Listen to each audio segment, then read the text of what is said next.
Tesla ili bajka o velikom pronalazaču. Bili pravoslavni sveštenik Milutin Tesla i njegova žena Đuka, pa imali 3 kćeri, Angelinu, Milku i Maricu i 2 sina, Daneta i Nikolu, koje su volili i čuvali kao oči u glavi. Jednog dana u njihovom kraju pojavi se opaka smrtonosna bolest. Od nje je oboleo i mladi Nikola. Kad je izgledalo da mu nema spasa, on reče ocu da bi možda mogao ozdraviti ako mu dopusti da studira tehniku.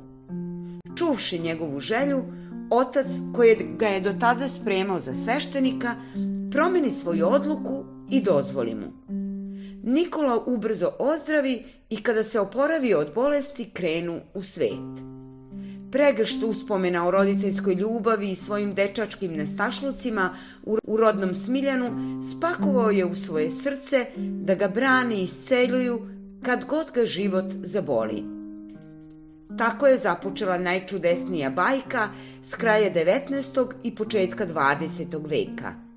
Njenom glavnom junaku uspelo je da svojim pronalascima u vezi sa strujom pobedi noć na planeti Zemlji i da je osvetli. Posle je čovečanstvu darovao još mnogo vrednih pronalazaka. Nije učio ni od ljudi, ni iz knjiga. Verovao je svom umu, u kom je vladao savršen red. On je bio umetnik koji je svojim mislima slikao budućnost. Imao je dobro srce, voleo je ljude i golubove, a naročito jednu belu golubicu.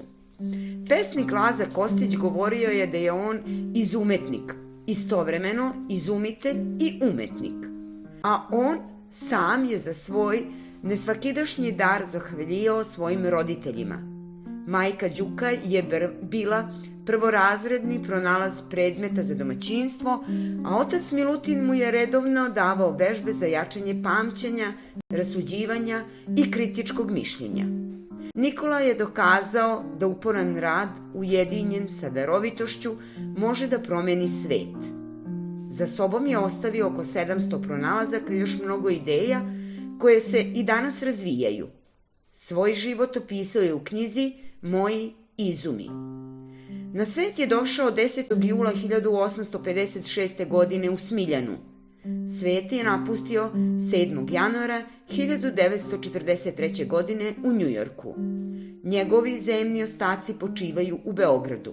Bajka o njemu nema kraja. On je naš Nikola Tesla. Radmila Žeželj.